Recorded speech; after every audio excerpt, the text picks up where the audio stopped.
ਹਾਂਜੀ, ਸਤਿ ਸ਼੍ਰੀ ਅਕਾਲ ਜੀ ਸਾਰਿਆਂ ਨੂੰ ਮੇਰੇ ਵੱਲੋਂ ਵੀ ਤੇ ਮੇਰੀ ਲਾਡੋ ਵੱਲੋਂ ਵੀ। ਲਾਡੋ ਕਹਿੰਦੀ ਮੈਂ ਵੀ ਜਾਣਾ ਪਾਪਾ ਕੰਮ ਤੇ, ਫਿਰ ਅਸੀਂ ਲਾਡੋ ਨੂੰ ਦੇਣ ਲੱਗੇ ਹਾਂ ਥੋੜਾ ਛੋਟਾ ਜਿਹਾ ਝੂਟਾ। ਸੱਤੇ ਬਹਾਨੇ ਮਾਲੀ ਸਵੇਰ ਸਵੇਰ ਆਵਾਜ਼ ਕਹਿੰਦਾ ਭਾਜੀ ਇੱਧਰ ਆਓ, ਆਪਾਂ ਨੂੰ ਪੈ ਗਿਆ ਜ਼ਰੂਰੀ ਕੰਮ।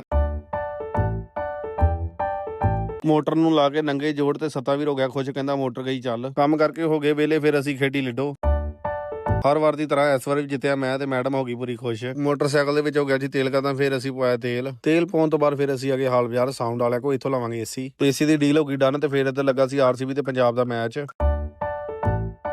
ਫਿਰ ਅਸੀਂ ਆ ਕੇ ਘਰ ਆ ਕੇ ਵੇਖਿਆ ਗੱਡੀ ਹੋਈ ਸੀ ਬਹੁਤ ਜ਼ਿਆਦਾ ਗੰਦੀ। ਮੈਂ ਕਿਹਾ ਗੱਡੀ ਨੂੰ ਧੋਤਾ ਜਾਵੇ। ਬਾਕੀ ਤੁਹਾਨੂੰ ਮਿਲਦੇ ਆ ਨੈਕਸਟ ਵਲੌਗ ਦੇ ਵਿੱਚ। ਵੀਡੀਓ ਨੂੰ ਲਾਈਕ, ਚੈਨਲ ਨੂੰ ਫੋਲੋ ਕਰਕੇ ਜਾਣਾ ਜੀ। ਧੰਨਵਾਦ, ਬਾਏ ਬਾਏ।